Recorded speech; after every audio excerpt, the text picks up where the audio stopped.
Sejam todos muito bem-vindos a este primeiro episódio do podcast Saúde e Bem-Estar. Temos aqui um tema bastante desafiador e duas grandes convidadas.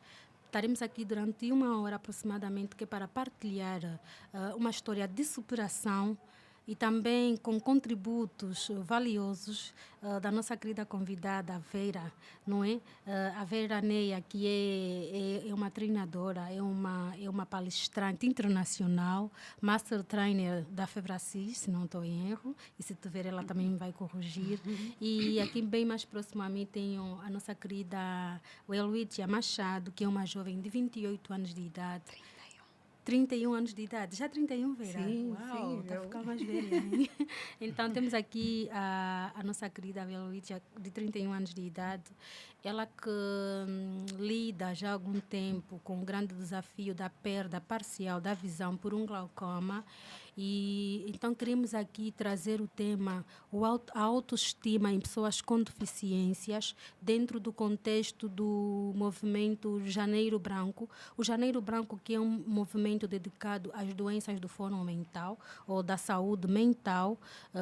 Então não queríamos deixar passar este Janeiro em Branco sem, de facto, poder trazer aqui algum tema que esteja, de facto, relacionado à saúde mental. Acreditamos que a autoestima tem muito a ver com a saúde mental, porque quando as pessoas têm autoestima muito baixa, elas acabam tendo alguma vulnerabilidade a nível social. E então é sobre isso que nós queremos falar, queremos contar com a vossa presença até o final do programa. E sem mais delongas, então eu ia começar por pedir à Vera que nos contasse o que está-se a passar, quando é que isso aconteceu ou desde quando é que está nessa situação. Vera, antes de mais, seja muito bem-vinda e muito obrigada por teres aceito o nosso convite, ok? Beluídia. Obrigada pelo convite. Eu é que agradeço por ter dado a oportunidade de cá estar e falar sobre a trajetória que eu tenho tido desde então a descoberta desta mesma doença. Ok, trata-se de um glaucoma. Exato. O que é que podes nos explicar primeiro o que é um glaucoma e o que que desafio é que a Vera está a passar? Há quanto tempo? Desde quando é que começou? Como é que tudo começou? Como é que deu conta? Exato. O que é que foi feito? O que é que tem feito? Ok, pode ser? Pode sim. Okay. Foi no ano de 2009, eu apresentava dificuldades no decorrer da minha leitura, porque lacrimejava muito. Então, fui levada ao hospital, fiz um check-up e, a posterior, transferida para um médico oftalmologista. E este, então, por sua vez, desconfiou, notou alguma anomalia na minha visão.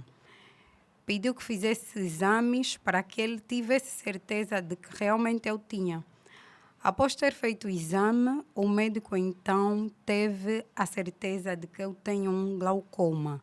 Deu-nos a informação que eu padecia de uma doença glaucoma. Quando eu ouvi que tem um glaucoma, eu fiquei assim meio que, glaucoma, o que é? Na altura, com 16 anos, não sabia, não conhecia ninguém ao redor que tivesse, nenhum familiar, não tinha conhecimento da existência da mesma patologia, e o médico disse-nos que era disse-nos que era uma doença crônica e que a mesma não tinha cura, e que para que eu mantesse a minha visão, eu tinha de fazer uma medicação diária. Passei a fazer a medicação e, a posterior, já no ano de 2017, se não estou em erro, voltei à consulta para então fazer a revisão normal que eu fazia habitualmente. E lá, quando eu cheguei, o médico fez os exames novamente, aquela consulta de rotina normal. Após ter feito os exames, ele perguntou-me como é que tu conseguiste chegar cá à consulta sozinha. Como é que, mesmo com essa patologia, tu andas sozinha? Eu disse-lhe que, não obstante eu ter essa doença, eu ainda consigo me locomover sozinha, sem nenhum problema, sem auxílio de ninguém. E, a posterior, ele transferiu-me para a sala de outro médico e ele seguiu até a mesma sala. E com deboche, ele disse à outra médica que já Em viste forma caso. de deboche. Exato, em forma de Do deboche próprio médico especialista, no caso. do próprio médico. Certo. De deboche, ambos falavam de forma de deboche e eram sarcásticos nas suas explanações. Ele perguntou à outra médica se já ouviu o meu caso, depois deu um sorriso e disse que o meu caso era uma desgraça, e tudo isso à minha frente. Eu lá, sentada, a ouvir a conversa dos dois, sem profissionalismo, sem ética deontológica. E a outra médica também concordou e reiterou as palavras ditas pelo médico, dizendo que o meu caso era uma desgraça. E ela disse-me que eu não te dou 15 dias, você em uma semana ficará cega. Assim mesmo, eles deram-me a notícia assim: tu em uma semana ficas cega. Isto foi cá em Angola? Cá em Angola, No assim. hospital... No hospital privado. Ok, numa No unidade numa hospitalar unidade privada. exatamente. Cá em Luanda. E eles nem sequer tiveram a como é que eu digo? Não tiveram nem sequer o cuidado de saber se eu estava ou não acompanhada, porque do pouco que eu sei de ética deontológica e profissional, mesmo até que eu ficasse cega em uma semana, não era daquela forma que eles deviam me dar a notícia. Deviam antes entrar em contato com uma psicóloga, pedir a presença dos meus familiares para então eu receber a mesma. E daí eu saí e a única coisa que eu tinha em mente era: ficar cega, eu prefiro morrer. Se ficar cega, eu vou preferir perder a minha vida, porque cega eu vou me tornar uma pessoa inútil, sem valor, já não vou poder realizar os meus sonhos. Tão jovem que eu sou, tudo vai por água abaixo. Eu atravessei a estrada sozinha com aquela notícia. Eu peguei táxi. Como? Eu não sei. Mas depois eu entendi que era Deus quem segurou na minha mão e fez-me chegar até a minha casa. Eu transmiti a notícia aos meus familiares e, graças a Deus, até hoje eu sempre tive e tenho um apoio familiar, de amigos. Entretanto, quando eu estivesse no meu quarto era uma tortura, porque quando eu deitasse para dormir, eu punha sempre o meu telefone ao lado, uma coisa que os meus familiares sequer nem sabem. Eu colocava o meu telefone ao lado para, quando eu me despertasse, eu ver se realmente eu ainda tenho visão ou não. Eu acendia sempre o telefone, olhava para a janela do quarto para ver se ainda conseguia ver a luz. E era isso durante uma semana, aquela tortura. Já que ela deu-me uma semana, a minha mente reteu aquela informação negativa dela e eu, aí expectante, orando para aquela semana não terminasse. Eu quis que aquela semana fosse eterna, porque assim que ela terminasse eu havia de ficar cega. Era isso que eu tinha em mente na altura. Mas a semana terminou, o ano terminou, passaram outros anos e cá estou eu. Passaram-se agora quantos anos, Vera? Isso foi em 2017, estamos agora em 2025. 25, é muito tempo. E passaram-se os anos e eu fui dando conta que quem dá a última palavra não são os homens, mas sim Deus. Que se Deus quisesse que eu perdesse a visão total, eu já o teria perdido. Porém, os comentários de pessoas próximas, nessa altura ainda não tinha até autoestima baixa, porque felizmente sempre fui uma menina com autoestima boa. Certo. Mas os comentários das pessoas, porque com a perda da visão, 95% da perda de visão do meu olho direito, eu contraí um estrabismo. Certo. O que cá em Angola vulgarmente chamamos de virosca.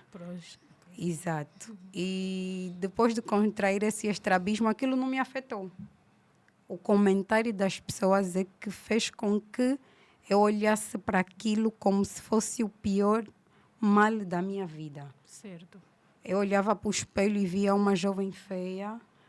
Eu olhava ao espelho e via que homem nenhum vai se interessar por mim e que já não tinha razões para que eu me preparasse. E significa que isso afetou a sua autoestima? Exato. Já tinhas tido uma baixa autoestima, uma queda na sua autoestima, que inicialmente era muito boa, independentemente deste diagnóstico, Exato, certo? exato. afetou por causa do comentário das pessoas. E exatamente. aquilo foi... Estigmatização. Exato, eu deixei-me influenciar pelos comentários de outrem e fui retendo aquilo e fui dando razão a estes comentários desnecessários. Certo. Exato, então aquilo baixou a minha autoestima. Ou seja, afetou também na sua autoimagem. Exato. Negativamente. E o que é que eu fiz? Eu me tranquei dentro de casa. Eu não via interesse em ir para a rua, passear. Quando estivesse ao lado dos meus familiares, eu fingia que está tudo bem, né? Eu ria, eu conversava, mas já não era a mesma. O meu interior já não era o mesmo. Eu já não era a mesma pessoa, já não tinha os mesmos sonhos, a mesma alegria, os mesmos anseios, pois eu tinha em mente que tudo acabou, que eu me tornei uma pessoa inútil, que eu vou ficar dentro de casa, que os meus familiares terão de me sustentar, de me suportar. Eu me sentia como se fosse um peso para eles, que eles teriam de me carregar a vida toda. Certo. O Eloídia, nessa altura, o Eloídia ainda estudava? Sim, frequentava alguma escola, alguma universidade? Como é que foi? Teve que parar de estudar? Podes falar sobre isso? Posso sim, sem problemas. Sim, eu estudava e mesmo ainda eu estudava, estive a fazer o 4º ano da universidade, curso de Direito, e tive que parar em 2019. Certo. Parei até os dias de hoje, pois a perda da visão foi tendo uma progressão que depois eu fiquei impossibilitada de me locomover sozinha. Certo. Neste momento, a principal causa de não teres concluído, porque acredito que o curso de Direito são 4 a 5 anos. Exato. Já estava na reta final. Exato. E teve que parar no 4º ano porque tinha limitações de locomoção. Exato. Se tivesse tido oportunidade, se tivesse apoio com a locomoção, teria dado sequência aos seus estudos, independentemente de ter esta deficiência, essa dificuldade com a visão? Com certeza. Isso ainda é o meu sonho, o meu desafio. E eu tenho certeza que Deus há de permitir que eu termine os meus estudos. Já lá estive, pois eu gostava de terminar os meus estudos. Sei que cá em Angola, a nossa Constituição, nos artigos 23, tem como epígrafe o princípio da igualdade, dando-nos então a oportunidade de estudarmos, porque depois somos todos iguais. Como cidadãos angolanos, todos temos os mesmos direitos e deveres. E um deles é o direito ao ensino. Exatamente. Mas quando lá estive, disseram-me que a instituição não aceita estudantes de... Como é que a expressão dita foi? Nós não aceitamos pessoas deste tipo.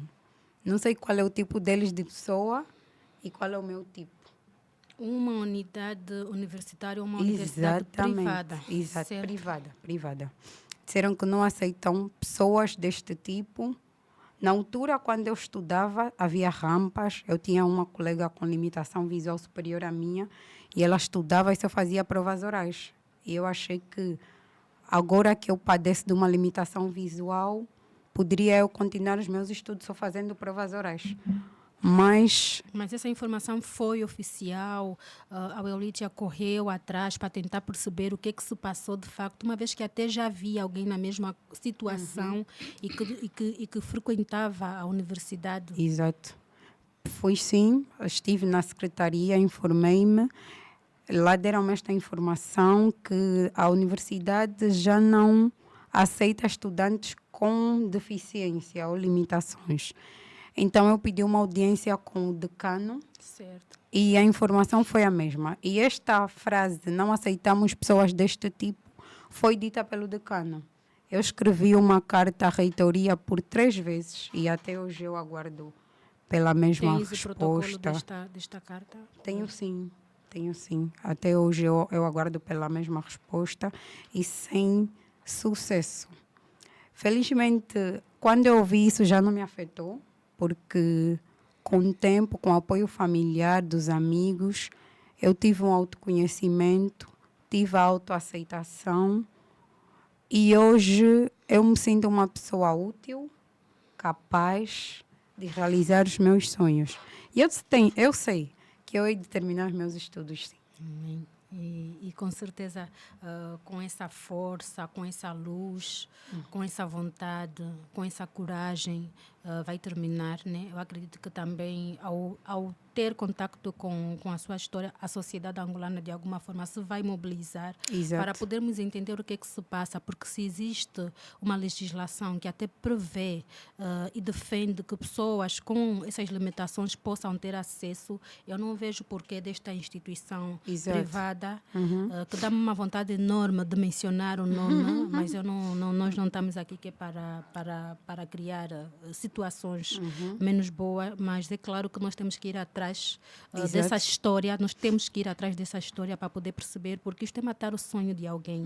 E para uma pessoa que já está numa condição de vulnerabilidade, ter que se confrontar com uma situação dessas é bastante desafiador e desagradável. Exato. Então, eu vou pedir aqui agora à Vera, não é, Vera?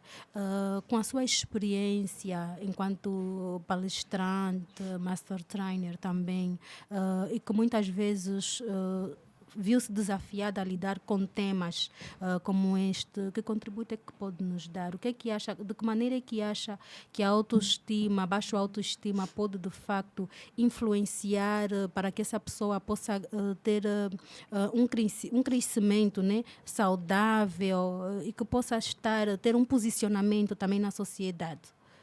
Primeiro é agradecer por estar aqui, pelo convite. E dizer assim que é uma honra muito grande poder começar o ano do lado de uma pessoa que tem uma história de superação como a sua, obrigada, que eu admiro muito. Obrigada. E que, para mim, quando eu ouço, né, essas histórias, a mesma vontade que está aí no teu coração está no meu. Que é de ir atrás, buscar e entender o que está acontecendo. Porque se existe uma legislação, por que não respeitar essa legislação? E quando se trata de autoestima, né, tudo que ela viveu, tudo proporcionou para a autoestima dela ir lá para baixo, destruir tudo aquilo que ela tinha construído, ou seja, tudo aquilo que ela viveu durante toda a infância, na adolescência. Ninguém teve respeito por nada e esqueceram que era um ser humano que estava ali na frente, né?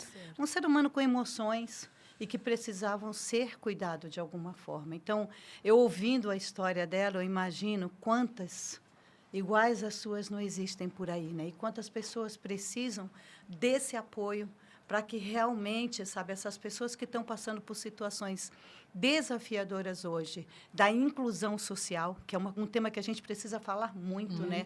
Da inclusão social. Que hoje, quando eu estava vindo, inclusive, eu estava falando com alguém que ela tem uma escola só para surdos e mudos. E a gente, como tem o maior curso de inteligência emocional do mundo, nós trabalhamos com inteligência emocional, nós temos uma imersão agora em fevereiro, no dia 12, que começa. E eu estou querendo trazer um grupo de surdos e mudos, oferecer o curso de inteligência emocional com o tradutor, com tudo, na frente, para que eles possam participar ativamente desse curso de inteligência emocional. Porque, nessa hora, a inteligência emocional é fundamental.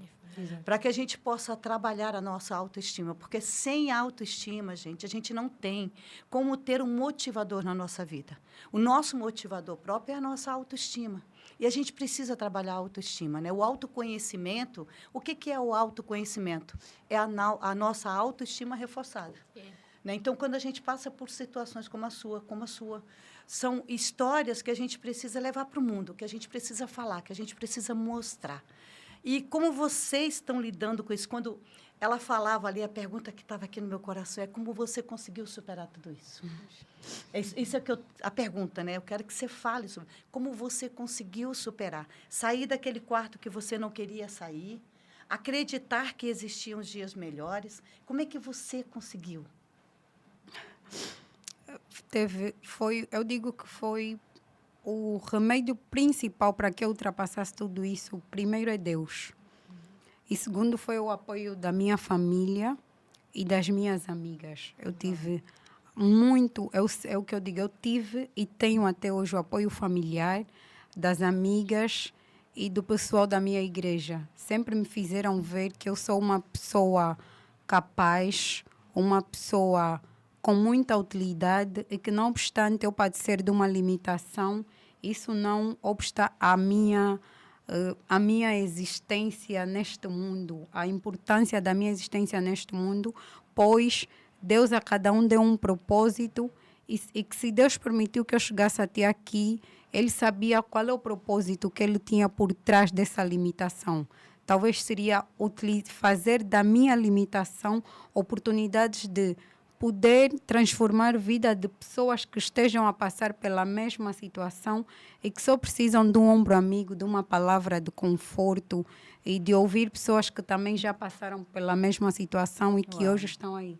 Uau. Então, aí estamos aqui a falar sobre a importância da rede de apoio. Da rede de apoio. Quem nós temos como rede de apoio, a importância do acolhimento, a importância da empatia, da solidariedade, porque nós acreditamos que as pessoas não pedem para estar em determinadas situações. Exato. São desafios que muitas vezes nos acontecem, né? E pode acontecer com qualquer Com pessoa. qualquer um. E uma vez que nós não escolhemos isso, não é uma escolha, não é escolha de uma pessoa desenvolver uma patologia crônica, desenvolver uma doença autoimune, mas faz parte da vida, acredito que faz parte da vida, por algum motivo. Sabemos que a vida é feita de vários momentos e, entre eles, os momentos de adversidade. Exatamente. Então, é importante que as pessoas, ao terem contato com pessoas na condição da Velva, ou com pessoas que estejam a passar por outros desafios, saibam, sobretudo, acolher e levar, dar sentido àquela empatia, não de saber se colocar no lugar do outro, mas, sobretudo, de poder entender que eu estou aqui, eu posso acolher e eu posso fazer alguma coisa para mudar a realidade desta pessoa. Então, é basicamente sobre isso. Vera queira aqui acrescentar alguma coisa. Com certeza, né? E hoje a gente vive num mundo que ele está muito acelerado, né? As pessoas não estão preocupadas com emoções, não estão preocupadas com sentimento. E essa coisa da rede social, às vezes, me incomoda bastante, porque a gente nota que as pessoas estão vivendo uma superficialidade muito grande, né? É tudo para fora e nada para dentro. Então, a gente não está com essa coisa a gente fala tanto da resiliência, fala tanto da empatia, mas praticar a empatia, a gente não vê. As pessoas falam, né? Mas está ali fazendo realmente, mostrando que você realmente tem empatia pelo próximo, né? A inteligência emocional, a gente fala de 3 pontos principais, tá? Primeiro é o autoconhecimento. Você precisa buscar esse autoconhecimento. O autoconhecimento vai reforçar a tua autoestima e o teu amor próprio. E a autoestima é justamente o amor que você tem por você mesmo. Então, quando a gente fala de inteligência emocional, o primeiro ponto principal é o auto me conhecer. Quando eu auto me conheço, eu consigo reforçar essa minha autoestima, eu consigo me amar e entender que não importa a condição que eu tenha ou que eu viva, eu posso fazer diferente nessa sociedade. E o terceiro segundo ponto principal, não o terceiro, é a autorregulação. É quando eu consigo controlar as minhas emoções. Não é controlar, porque a gente não controla. Exato. É gerenciar as minhas emoções. Quando eu escuto esse termo, agora até me posicionei de uma forma errada, porque quando eu escuto esse termo, controlar, isso já me incomoda. A gente não controla o medo, a gente não controla a ansiedade, a gente não controla a raiva, mas nós precisamos aprender a gerir. É gerir essa raiva na intensidade certa, na velocidade certa, na hora certa, o medo da mesma forma e todas as emoções que passam dentro da nossa mente e dentro do nosso corpo. Ou seja, todas essas emoções, dependendo da minha ação, vai gerar um resultado. O que aconteceu com ela é 10%. É só 10%. Agora, o que ela pode fazer da história dela ainda tem 90% de chance de ela fazer diferente perante essa sociedade, perante esse mundo. Ou seja, ela pega esse 90% e ela pode servir de um grande exemplo para várias pessoas, várias crianças talvez, que estejam vivendo esse desafio e que os pais não estão tendo posicionamento, não estão sendo essa rede de apoio, não estão sendo esse incentivo para os seus filhos para que eles superem esses desafios. Então, a história dela pode ser uma história que vai impactar muitas vidas, que vai transformar muitas vidas. E o terceiro é eu realmente entender que eu preciso ter empatia. que eu preciso me colocar no lugar do outro. Porque quando eu me coloco no lugar do outro, eu aprendo a ter emoções inteligentes. E quando eu tenho emoções inteligentes, eu consigo tirar o melhor de mim e consigo tirar o melhor do outro. Então, isso é importante. Ela teve que buscar esse apoio internamente, mas ela também encontrou na rede de apoio dela. Sabe quantas pessoas estão vivendo momentos desafiadores, talvez com histórias que a gente nem saiba, com doenças que a gente nunca nem ouviu falar, mas pessoas estão vivendo esse desafio e não têm essa rede de apoio. Isso. Eu fui convidado ano passado para participar de um congresso no Ministério da Saúde para falar sobre inteligência emocional na saúde. E eu foquei somente nisso que você estava falando, no cuidado do médico, quando vai transmitir uma informação para o paciente, que é uma informação que pode causar danos mentais nesse paciente. Exatamente. Porque dependendo da forma como você dá a notícia para um paciente, ele vai ter uma reação. É uma ação e uma reação. Uma reação. E os médicos precisam ter cuidado. Vera, se calhar ali era importante chamarmos também aqui o termo da comunicação assertiva na saúde. Exatamente. Assertiva comunicação assertiva na saúde, porque é algo que falta realmente, e eu posso falar sobre isso porque eu lido diariamente com doentes oncológicos e é muito mais difícil para o doente oncológico porque, por exemplo, muitas vezes no processo, na jornada de um processo de um doente oncológico, existem muitos altos e baixos. Sobretudo baixos, porque são várias fases, são tratamentos diferentes e cada tratamento representa um desafio. E muitas vezes, quando os doentes são diagnosticados num estadio já muito tardio, em que alguns, se calhar já estão mesmo no estadio terminal, têm muita dificuldade de aceitar, porque é difícil. E nós também compreendemos que nunca vai ser fácil para um médico chegar para um paciente e dizer que está com um cancro, por exemplo, no estadio terminal. Mas aquela forma de dizer, e alguns dizem, já não podemos fazer nada, já não tenho nada a fazer, já não, tudo que eu devia ter feito eu já fiz.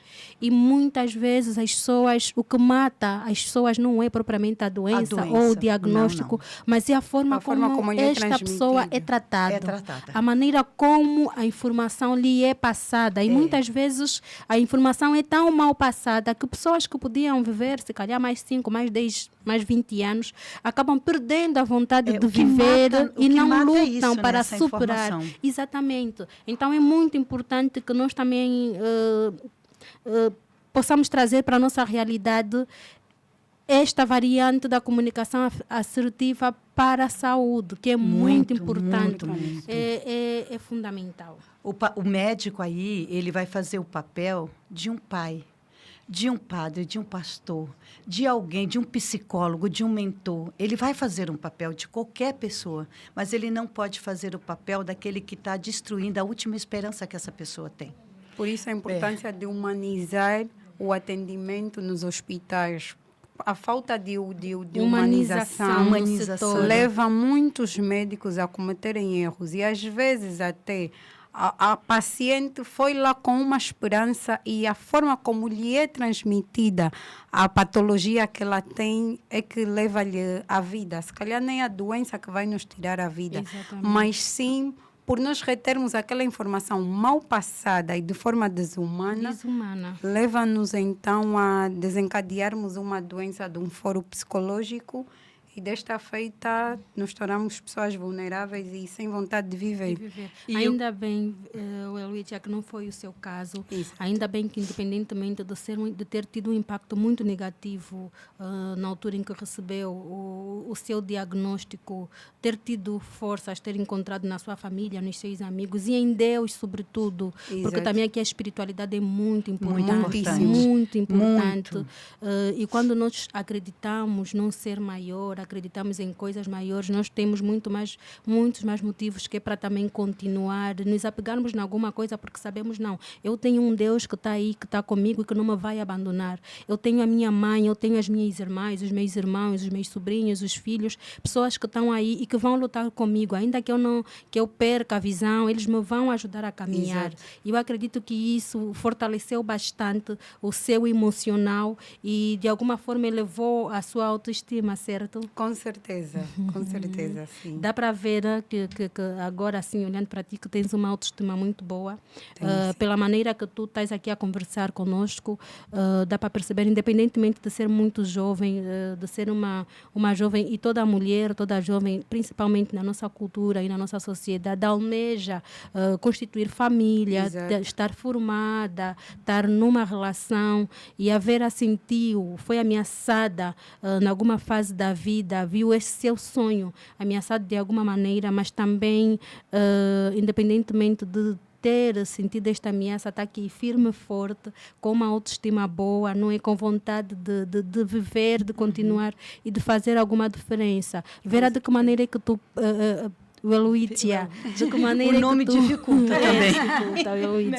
O nome dificulta. De que maneira é que tu pensas contribuir, não é, para que outras pessoas na tua condição possam ter mais oportunidades e que possam também manter a autoestima elevada, para que possam também se posicionar na sociedade?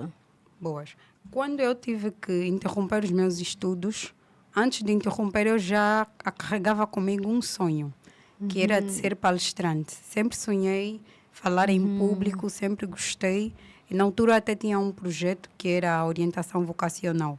A posterior, a perda da minha visão, depois de eu resgatar a minha autoestima e ter o autoconhecimento, fazendo as minhas avaliações, eu então decidi continuar com este meu sonho, que é de ser palestrante, pois, felizmente, já o fiz algumas vezes dentro da minha igreja e tenho recebido um feedback positivo por parte das pessoas.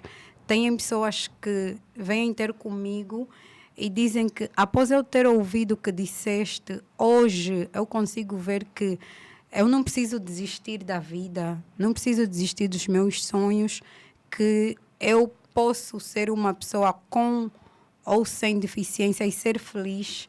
E isso faz-me muito bem saber que eu consegui tornar a minha dificuldade, a minha limitação em oportunidades. Então, eu tenciono ajudar a minha sociedade, fazer dela um pouco melhor daquilo que eu já encontrei, dando o meu contributo por intermédio de palestras. E tem alguma formação para palestrantes? Já fez alguma?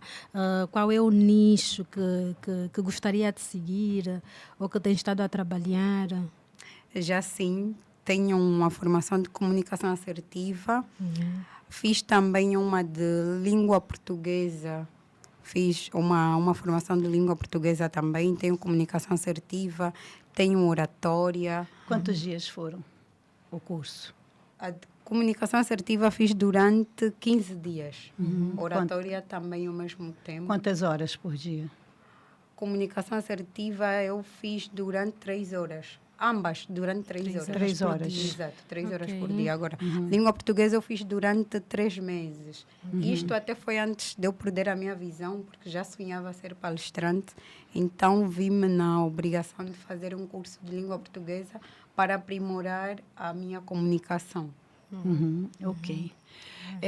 Quando eu vi ela falando ali, tem 2 coisas que a gente faz na FEBRACIS, né? Certo. Primeiro é falar sobre carreiras, né? A orientação vocacional, que a gente tem curso para isso. Né? A gente tem curso para tornar essa pessoa analista de perfil comportamental, conhecer pessoas. Depois ela segue para essa orientação vocacional, que é a orientação de carreira. É uma outra especialização. E nós temos a oradores, comunicação eficaz, onde a gente fala da comunicação assertiva. E normalmente a gente pensa que tudo que a gente fala está expresso no que sai da nossa boca. Não. A nossa maior comunicação, 92%, é isso aqui tudo. É a roupa, é o rosto, é a forma como você se expressa, como você respira, como você se posiciona.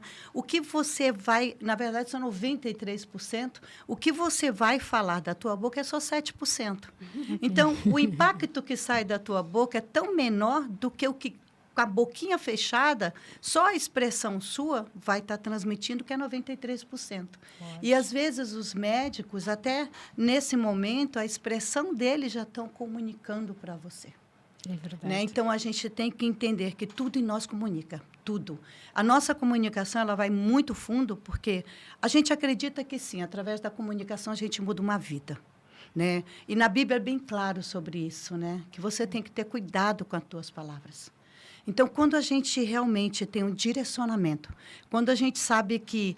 Eu estava ouvindo ela falar, eu falei, não é por acaso que eu estou no primeiro podcast e fui convidada para estar do lado dela. Né? Então, assim, se você realmente quiser seguir essa carreira, se você quiser viver um direcionamento na tua profissão, nós oferecemos o curso de oratória e o CIS Assessment para você. Para que você tenha um direcionamento na tua vida de uma forma correta. Uma certificação nacional, uma certificação internacional também. Para que você possa ser orientada de uma forma para que você faça isso e, dessa forma também, você consiga direcionar a tua vida financeira. Uau. Muito obrigada. Né? Então, não é por acaso, mas a gente faz isso. A gente tem curso de comunicação eficaz, a gente tem o curso de análise de perfil comportamental, onde você torna-se um analista de perfil comportamental. Agora, a gente espera que a tecnologia, o IA, venha funcionar dentro do nosso CIS Assessment, porque daí você não vai precisar mais ler, mas você pode ouvir. Então, assim que isso, o CIS Assessment é mais difícil, porque hoje a gente tem tudo digital. É um sistema que a gente oferece ao analista gratuito para que ele possa... E hoje nós estamos tentando adaptar a inteligência artificial para que você não precise ler, mas você possa ouvir. Que isso já vai facilitar. Se a gente conseguir fazer isso até o meio do ano, então, ou seja, depois você já consegue fazer a análise de perfil comportamental. Mas, oradores e palestrantes, você pode fazer ainda nesse primeiro semestre. A gente vai ver a data direitinho, eu vou pegar teu telefone, teu nome, alguém vai ligar para você, para te informar, para que você possa fazer. Para que você possa estar lá participando com pessoas normais que têm o mesmo sonho que você, que querem ser palestrante, porque a gente trabalha tanto teoria e prática. Teoria e prática. E para você ter um direcionamento certo. O que mais importante na vida, sabe, é você ter um sonho. Às vezes as pessoas dizem para mim, mas eu não tenho sonho. E aí eu me pergunto, mas se alguém não tem sonho, o que ele está fazendo nesse mundo, né? Os sonhos são nossos motivadores, o sonho é o nosso propósito. Cada propósito que você tem, ele vem de um sonho. Então, cada sonho é um propósito, sabe? Cada vez que você abraça um sonho seu e torna esse sonho realidade, quando você tira esse sonho daqui e põe no papelzinho, ele virou um objetivo. Você traçou ações, ele virou uma meta. E essa meta, ela tem que virar uma obsessão. Ele tem que ser um desejo ardente no teu coração para que você consiga realmente alcançar. Então, você que está me ouvindo aí, nós estamos começando 2025. Sabe, comece a agir e pensar diferente. Trace uma meta, trace um objetivo para esse ano. Sabe, direcione a sua vida com sabedoria. Porque conhecimento não é sabedoria. A sabedoria, conhecimento só se torna sabedoria quando a gente coloca na prática. Então, o que ela está buscando fazer justamente? Esse conhecimento que ela adquiriu através do sofrimento, através dos desafios da doença, colocar na prática ali com sabedoria para poder passar para outras pessoas que estão vivendo esse desafio. Às vezes você está aí em casa, sabe, reclamando de tudo e não agradecendo pelo que você tem. Então, seja grato hoje pelo que você tem, pela tua saúde, pela tua visão, sabe, pelas tuas pernas que te guiam, que levam você aonde você quiser, pelas mãos, pelo teu ouvido, pela tua boca, que você pode falar, pela visão, por tudo. Seja grato. Você tem tudo aí e não está fazendo nada. Então, que hoje você ouça a história dela e, com essa história, que ela seja não só o teu motivador, mas o transformador da tua vida, para que você, em 2025, realmente cuide do teu jardim, escolha as sementes, prepare essa terra, plante essa semente para que ela possa desabrochar e gerar lindos frutos, gerar lindos resultados na sua vida. Eu acredito que Deus, ele escolhe as pessoas certinhas, sabe? Escolhe as pessoas certinhas. Eu tenho vivido uma experiência com Deus muito grande. E eu sempre digo, não é sobre igreja, não é sobre religião, mas é sobre espiritualidade. É você realmente sentir essa intimidade com Deus e aceitar essa intimidade com Deus. Tem muitas pessoas que estão dentro da igreja, mas elas só estão sentadas num banco. E hoje, Vera, se nós prestamos atenção, o mundo caminha para uma visão, mesmo em termos de medicina, para uma visão mais holística. Mais holística. E os pacientes, provavelmente daqui para frente, também já serão tratados numa visão mais holística, onde será combinada o tratamento do corpo físico, do emocional e do espiritual. Do espiritual. Porque no final está tudo interligado. Tudo, a mente, corpo e espírito estão ligados. Está tudo interligado. Né? E é importante que ao tratarmos um paciente, possamos também ter este cuidado de olhar para aquilo que são as suas crenças, porque muitas vezes aí onde a medicina não vê solução, a espiritualidade encontra através da fé, da oração. A física quântica está aí provando isso, exatamente, né? cada vez mais. E hoje o mundo está a evoluir para isso. Para isso. Ela foi-lhe dado uma semana, praticamente, para perder completamente a visão. Neste momento, tem 50% numa das vistas e 5% numa. Perdeu parcialmente a visão, é claro. Mas pelo tempo que passou, se ela tivesse espiritualizado aquela negatividade com que lhe foi passada a informação do diagnóstico e numa fase inicial, que nós sabemos que é um momento mais difícil, porque nesta fase que nós estamos a receber a informação, precisamos de aceitar. E é muito difícil passar por um processo de aceitação positivo quando o diagnóstico não é bom e o prognóstico pior ainda. Então, para uma pessoa que lhe é dado um diagnóstico com um péssimo prognóstico de cegueira total e logo cegueira, logo a visão, é muito difícil essa pessoa poder manter uma boa autoestima e poder seguir. Mas, graças a Deus, a Welwitschia conseguiu ultrapassar este colossal desafio, vamos assim considerar. E acredito que essa história trará algum impacto para pessoas que não precisam de estar a passar propriamente pelo desafio da cegueira, mas nós temos inúmeros desafios. Diariamente confrontamos várias histórias de pessoas que só precisam de uma oportunidade.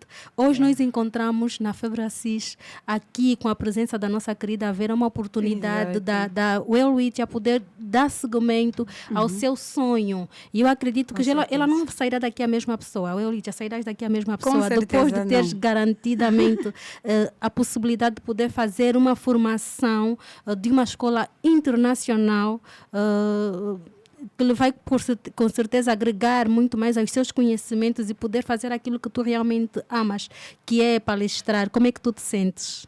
Muito feliz, porque no ano passado eu estive na Febracis, numa palestra dada pela Vera, no projeto Mulheres Semeadoras. Mulheres Semeadoras. Ontem nós se reunimos. E quando eu ouvi falaram sobre esta formação de palestrantes, eu logo fiquei assim expectante em poder fazer, mas infelizmente não pude fazer. E hoje Deus brindou-me com este convite, esta oferta da Vera Neia para eu poder fazer esta formação. Com certeza não sairei daqui a mesma pessoa. Sairei muito grata, muito feliz e muito obrigada pela oportunidade, Vera. Eu que agradeço. Por esta oportunidade. Eu que agradeço. E Mulheres Semeadoras é um projeto da Camila, que eu abracei também em Angola, que fala sobre viver em plenitude. Mulheres Semeadoras é a gente preparar mulheres para que elas possam semear sementes na vida de outras mulheres e transformarem outras vidas através da palavra, da palavra de Deus, da gente entender o que realmente a Bíblia quer nos transmitir. Às vezes a gente está lendo, mas a gente não está absorvendo, a gente não está entendendo. Então, a gente vai, através da palavra, mais profundo, mais íntimo na nossa alma, porque ninguém muda ninguém, eu preciso primeiro mudar.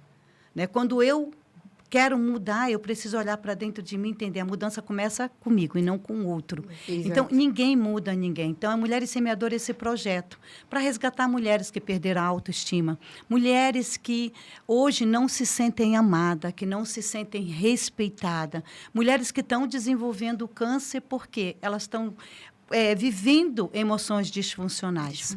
As doenças, elas hoje estão aparecendo por quê? Por causa da raiva, da falta de amor próprio, por causa de medo, por causa de ansiedade, por causa de depressão.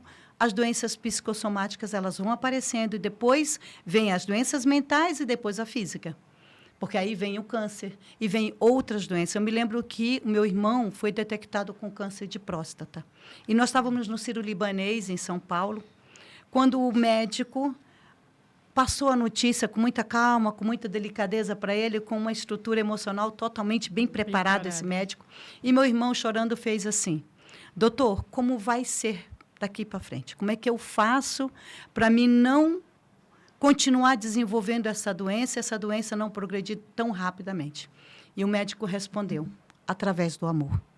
O que alimenta o câncer, e eu fiquei assim, ó, sentada do lado, pasma. O que alimenta o câncer é a raiva, o ódio, a falta de amor. E começou a falar de emoções ali. E eu olhando para aquele médico, falei, uau, que bom se todos os médicos fossem assim, tão preparados e se tocasse nesse assunto das emoções. Então, se você hoje, amigo, está guardando, sabe, rancores, que você não consegue perdoar, a falta de não perdão, ele pode gerar doenças físicas no teu corpo. Então, perdoe. O perdão, ele não faz bem só para mim, para quem vai ser perdoado, mas ele faz bem para mim, principalmente para mim, porque ele me liberta. Então, você precisa perdoar, você precisa entender que todos nós erramos, que nós somos seres humanos, nós somos falhos, nós vamos errar e está tudo certo. Mas eu só preciso entender que o erro faz parte do meu crescimento, que o erro é um aprendizado. Então, se eu não fui, sabe, respeitoso, se eu não fui educado com alguém, se eu não consegui amar devidamente alguém, se eu fui grosseiro com alguém, que eu aprenda a perdoar. Se alguém, ao contrário, alguém foi grosseiro comigo, faltou respeito comigo, que eu aprenda a perdoar. Que eu não haja grosseiramente com quem me tratou mal. Porque não é sobre ele, é sobre você. Exatamente. É sobre a tua vida, é sobre a tua saúde física e mental. E você precisa amar tudo isso aqui, ó, que a gente recebeu de Deus. Porque isso aqui é o maior presente que a gente recebe gratuitamente. E a vida, eu acho que é a maior dádiva. Então, a gente precisa amar viver. Viva um dia de cada vez, sabe? Não fique preso no passado. O passado, você pode visitar, mas ele é só o aprendizado. Você vai lá, dá para aprender com esse passado, então eu vou aprender, eu vou trazer para a minha vida como aprendizado. Exato. Mas eu não vou lá para visitar as minhas tristezas e angústias e me fazer de vítima no presente, não. O passado já passou, ele não faz parte da tua história. Mas o aqui e agora, ele é importante para mudar a tua vida. Sabe, para mudar o teu amanhã, o teu futuro.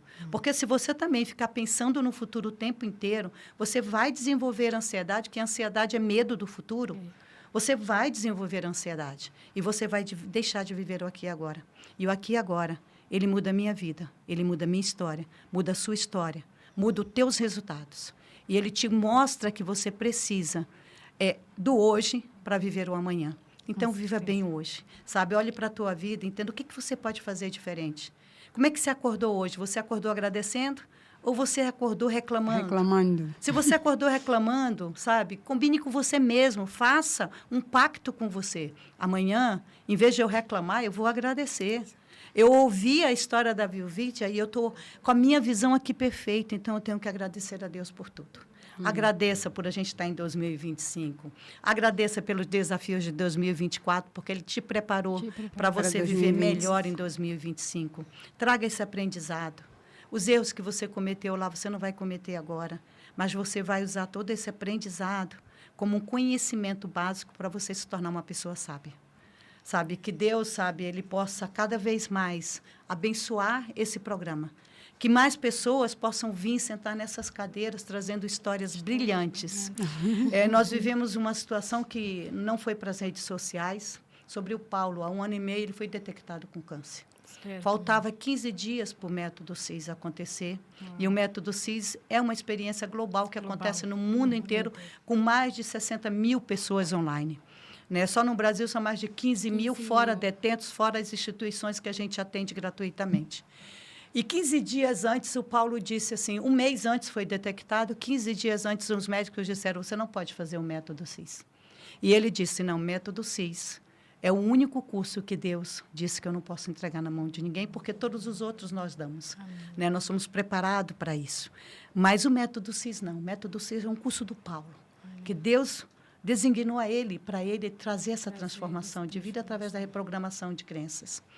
E ele disse, eu não posso deixar de não subir naquele palco. 15 dias antes do método CIS, 10 dias antes, ele foi no consultório do médico e disse, doutor, eu só vim aqui para informar que eu vou subir no palco do método CIS, que eu vou viver esses 4 dias de imersão, são 16 horas diárias, porque a gente tira a pessoa da zona de conforto, né? É você entender que pode ir muito mais além.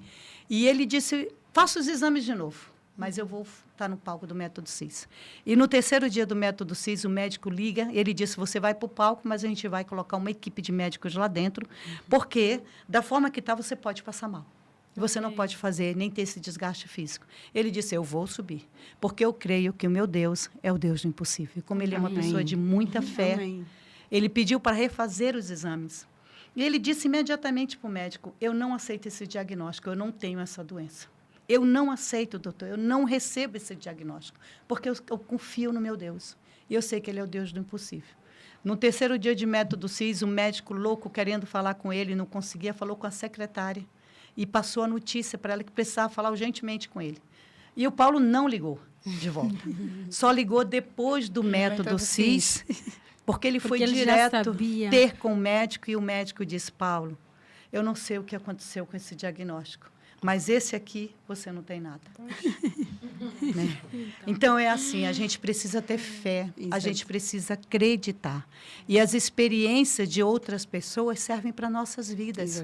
Sabe? Ajuda muito, porque muitas vezes a gente perde a fé por pequenas coisas, sabe? Deus, ele precisa de você, como um filho, sabe? Como um filho fiel. E você tem que estar ali à disposição dele, sabe? Para que ele possa te usar.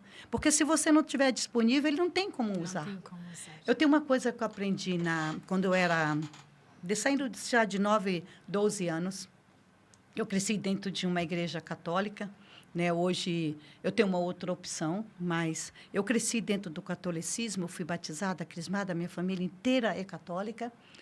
E eu fiz aspirantário para ser madre. E quando eu fiz aspirantário, uma madre disse assim para mim, Vera, quando você acordar de manhã, nunca deixe a sua cama sem fazer.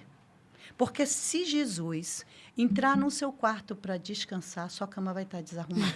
Uau! Aquilo foi tão impactante na minha vida que até hoje, mesmo em hotel, meu marido chama atenção. Porque eu acordo e faço a cama. Eu acordo e eu faço a minha cama. E as meninas que trabalham comigo dizem assim, chefe, por que a senhora faz a cama? Então, elas também, agora em casa, fazem as suas camas. Porque se Jesus chegar, ele vai encontrar a sua cama desarrumada. E aí é tudo na nossa vida. A gente precisa cuidar da nossa vida, a gente precisa organizar. Tem algo que na Febre Assis a gente fala muito, nada quebrado, nada faltando, nada fora do lugar. Boa. Então, que ano de 2025 seja assim, ó, nada quebrado na sua vida, nada faltando, nada fora do lugar. Vera, eu queria fazer aqui uma nova questão à Heloísa, sendo que a Vera falou sobre o perdão, a importância do perdão, a espiritualidade.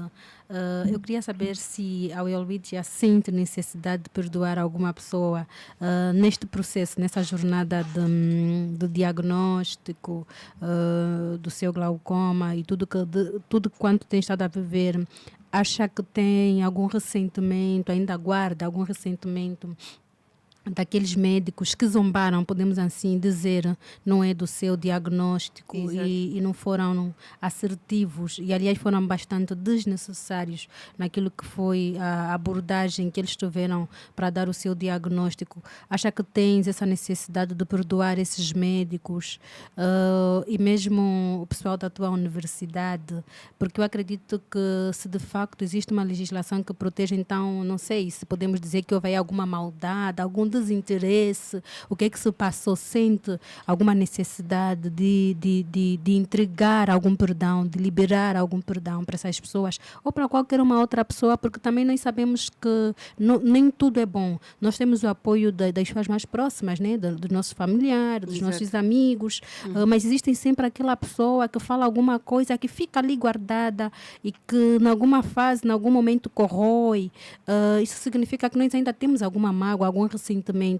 Achas que tem alguém que gostarias ou que gostasses de liberar algum perdão? Já teve sim momentos que eu ficava com raiva mesmo dessas pessoas que preferiam comentários que, ao invés de ajudarem-me a sair do fundo do poço, empurravam-te, por causa dos seus comentários, que eu hoje chamo de pronunciamentos desnecessários. Certo. Mas hoje, graças a Deus, eu já não tenho este sentimento, pois entendo que eles é que são pessoas desinformadas, pessoas que ainda não entenderam o verdadeiro sentido da vida, acham que existem dois tipos de pessoas, né? Na mente deles é assim, as pessoas com deficiência e as pessoas... Ou como se existisse dois mundos. O mundo das pessoas com deficiência e o mundo das pessoas sem deficiência. Onde as pessoas com deficiências devem ser excluídas, não é? Exatamente. Devem ser postas de parte, porque as pessoas já entendem que essas pessoas representam alguma inutilidade e vão fechando portas, janelas, para que essas pessoas não possam sair daquele meio, porque algumas pessoas até acabam achando que é contagioso. Sim. Porque se eu me relacionar com essa pessoa por ter alguma limitação, essa pessoa me vai atrasar. Se eu podia dar 10 passos em 5 minutos com essa pessoa deficiente, darei se calhar 2 passos. Exato. Mas essas pessoas esquecem-se que hoje deficiente és tu, a pessoa que enfrenta essa deficiente, ou uma outra pessoa, sou eu, qualquer uma outra pessoa, mas que amanhã poderá também ser ela. E que coisas que acontecem conosco, na nossa família, na nossa casa, também podem acontecer com outras pessoas. O que nós muitas vezes esquecemos e que quando nós estamos a viver uma determinada situação menos boa, quando estamos a passar por alguma adversidade, nós mentalizamos, ok, ela que está a viver essa situação e para mim está amarrado, não vai acontecer comigo, e pronto, é mesmo ele. Quanto mais distante eu ficar dessa pessoa, mais longe eu também estou do problema. E são pessoas que normalmente, quando estão a passar por alguma adversidade, buscam então algum culpado. Nunca aceitam que elas por si só pudessem passar por essas adversidades e então entram num processo de negação onde muitas vezes vão apontando culpados desnecessariamente. Exato. E então é importante também as pessoas saberem que nós não escolhemos, as pessoas não escolhem. Algumas doenças, se calhar até nós facilitamos, né? Mas na maior parte das vezes, para essas doenças, principalmente, nós não escolhemos. Ninguém vai escolher ter uma doença que lhe vai remeter a uma cegueira total. Pois ninguém escolhe isso. Nasceu bem, muito Exato. bem, e viveu bem durante muitos anos, até a juventude, já numa fase mais adulta da vida, é que veio a se confrontar com esta adversidade, certo? Exato. Eu penso que em Angola nós precisamos falar e muito ainda sobre a inclusão social. Exatamente. Para que as pessoas possam perceber que, não obstante as outras pessoas padecerem de uma deficiência, não as torna pessoas inúteis ou pessoas incapazes. Diferentes sim, mas incapazes não. Nós não somos pessoas incapazes. E a deficiência ou a limitação não impede-nos de realizarmos uma tarefa com excelência. Pois a deficiência hoje, vou falar de Angola porque não tenho conhecimento de outros países, né? Em Angola, a nossa realidade é um deficiente, o seu currículo não é preciso ser lido. Apenas olham para a pessoa, se for um cadeirante ou uma pessoa cega totalmente que use a bengala, e aquilo torna-se o seu currículo. Basta olharem para si e prontos. O RH vai pôr logo em mente, é deficiente, logo é uma pessoa incapaz. Mas não. É logo excluído, sem sequer ter uma oportunidade de ser ouvido, de passar por uma entrevista. E muitas vezes são pessoas com muito potencial e que podem, de facto, agregar valores que, de facto, vão poder enriquecer a empresa e a sociedade. Exato, pois não só as empresas... sonhos. Muito, muito. Os sonhos das pessoas com deficiências são mesmo amputados na sua maioria, pois os deficientes têm, se uma pessoa sem deficiência tem de dar 10% para mostrar ao RH ou à empresa que ele é capaz, uma pessoa com deficiência tem de dar 100%. Se não, 110%. Ou Quando não sente não 10, sente sente 10, 20. exato. Então, Vera, já mais aqui para o final do nosso programa, que estratégias é que a Vera pode aqui deixar que são importantes para que possamos melhorar a autoestima, sobretudo de pessoas com deficiência, na sua experiência? É quando você falou ali do medo de pegar a doença, veio logo na minha mente aqui os portadores do HIV, da SIDA. Certo, Né? certo. Eu tinha um grupo há um tempo atrás que eu apoiava e ajudava com os suprimentos para que eles pudessem viver em condições melhores e com algumas alimentações que eram necessárias eles terem, que não tinham condições. E eu me lembro que um dia, um deles entrou na empresa para buscar esses suprimentos e eu abracei. E eu tinha um chefe nacional que ficou assim. Quando ele saiu, ele disse, chefe, ele não é soropositivo? Ele não tem SIDA? Eu falei, tem. E a senhora abraçou ele? Eu falei, sim. A senhora não tem medo, a senhora pode pegar a doença. Então, assim como ele, tem várias pessoas por aí, né? Com medo de ter contato com as pessoas que têm uma deficiência ou têm uma doença. E não é por aí. O que essas pessoas precisam é de amor. Né? Elas precisam ser aceitas. As empresas precisam aceitar um deficiente físico. As empresas precisam contribuir. O meu primeiro menino na Febracis, que eu contratei, era um deficiente físico, que teve a paralisia ainda criança. Inteligentíssimo, com faculdade, falando inglês fluente, rápido no pensamento. E ele teve comigo durante 7 anos. Hoje ele tem a empresa dele, sozinho, de marketing. Ele faz treinamento, passou por todas as formações da Febracis, ele faz treinamento e ele está aí, vivendo a vida dele. Então, essa é uma oportunidade, né? Se as empresas, os empresários entenderem que cada pessoa que tem uma deficiência, ele é um ser humano normal, que ele tem sonho, que ele tem anseios e que ele precisa ser colocado no mercado profissional para que ele exerça a profissão dele, para que ele seja valorizado. E se você, empresário, puder abrir a porta da sua empresa, você vai estar contribuindo para um mundo melhor. Você vai estar contribuindo para uma sociedade melhor. Não é o mundo que muda. Somos nós que mudamos com as nossas atitudes. Então, a gente precisa, como empreendedor, como empresário, realmente olhar para essas pessoas e se colocar no lugar delas. Sabe? É ter empatia por elas e pensar, se fosse o meu filho, se fosse eu, como é que eu gostaria de ser tratado quando eu vou numa entrevista de emprego porque eu tenho deficiência? Pense nisso com carinho. Eu tenho certeza que, a partir do momento que você começar a pensar sobre isso, as suas atitudes e a sua visão sobre essas pessoas e o entendimento e a clareza vai mudar. E você vai ter consciência que você precisa fazer diferente. E tudo começa com consciência. Então, é preciso que a sociedade se conscientize, né? Que a gente precisa trabalhar a inclusão social, mas começa por mim. Por mim, exatamente. Então, você tem que perder esse medo, você tem que perder esse julgamento, essa condenação de olhar para alguém e achar, ele está ali porque ele merece estar. Não, ninguém merece viver nenhuma situação desafiadora de doença ou de uma deficiência. Não, ninguém merece. Ninguém pediu para viver isso. Mas, às vezes, nós somos destinados a viver isso. E quem determina isso, talvez, ele sabe por quê. Porque talvez a força dela, que a força que ela tem, o outro não teria. Por isso ela foi escolhida. Porque, através dela, outras vidas vão ser tocadas e vão ser mudadas. Então, eu acho muito importante que as empresas elas mudem a consciência dela, mudem também as regras dentro da sua empresa, para que você consiga contratar pessoas com deficiência e dar oportunidade, oferecer oportunidade no mercado de trabalho para que essas pessoas se sintam mais amadas, que a autoestima delas possam subir, que elas possam ter autoconfiança e que elas possam viver uma vida digna, porque é isso que o ser humano precisa, né? De dignidade humana. Então, já que mais na reta final deste nosso primeiro episódio, eu gostaria de perguntar ao Heloísa e também à Vera que mensagem é que vocês gostavam de deixar aos nossos ouvintes sobre a importância da autoestima e como conservar essa autoestima.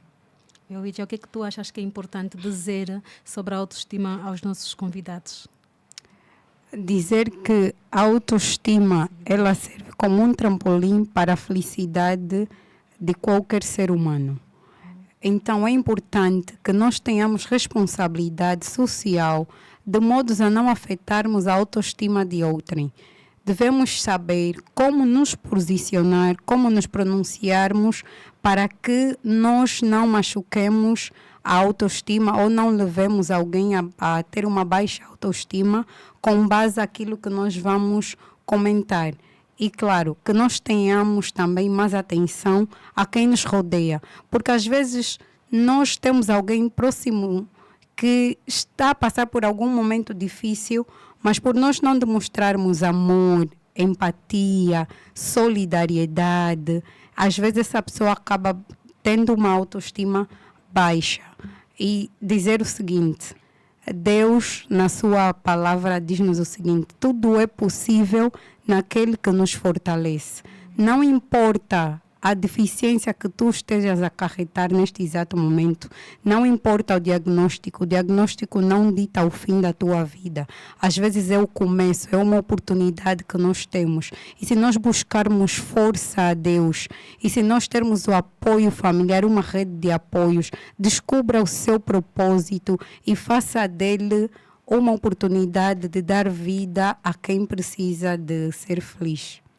Uau. Muito bem, Vera, agora é sua vez. Que mensagem nos quer deixar? Ela falando da felicidade ali, felicidade é uma jornada, né? Conquista, né? Conquista. Você tem que ser feliz desde o início da tua jornada. Sabe, o corredor, ele se prepara todos os dias para uma maratona, né? O atleta. Mas o prazer dele não está em chegar lá e ganhar. Ele está na preparação para poder ganhar. E a nossa vida também é assim, né? A nossa jornada, ela tem início, a busca do autoconhecimento para ter essa autoestima, ela tem início, mas ela não tem fim. Você vai estar o tempo todo nessa jornada, vivendo experiências, para que você possa resgatar esse amor próprio. Porque ao longo da vida, às vezes, a gente se desconecta dos nossos valores. Eu digo que princípio é aquilo que Deus já determinou desde o ventre da tua mãe. Os princípios não vão alterar, mas valores alteram ao longo da vida. Então, de acordo com como a gente vai vivendo, a gente vai se afastando dos nossos valores. E aí nós vamos perdendo essa autoestima e o amor próprio. O mais importante é você entender que você, todos os dias, quando acorda, você tem a oportunidade de fazer diferente. E você tem um novo recomeço. Você pode recomeçar a tua vida todos os dias. Então, você pode resgatar esse amor próprio. Você pode resgatar essa autoestima. De que forma? Resgatando os teus valores. 2025 está a ser indicado como o ano das mulheres e das meninas. Uau! Então, meninas, mulheres, estejam atentas que este 2025 é nosso. Uau! É um ano para toda mulher e toda menina posicionar-se, decidir o que é que quer, se autodescobrir, ressignificar. Vamos acreditar nisso. Se alguém inventou que seria ou que é o ano das mulheres e das meninas, então, mulheres e meninas, vamos embora. Momento de ter atitude. E vamos ter que terminar. Sim. Está muito bom, mas já acredito que já excedemos aquilo que é o nosso tempo. Eu não gostava de terminarmos esse nosso primeiro episódio sem que pudessem sair daqui com alguma coisa. Uau. Eu não tive a oportunidade no primeiro encontro de oferecer um livro à Vera, mas trouxe agora, né? Trouxe agora o meu primeiro livro.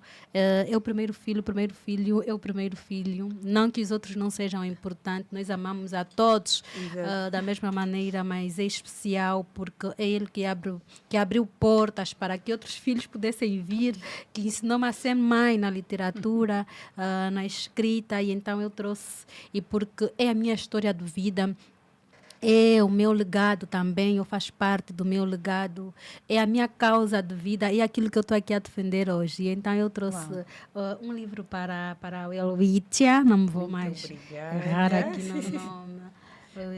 Muito obrigada, muito obrigada. Para a Vera também.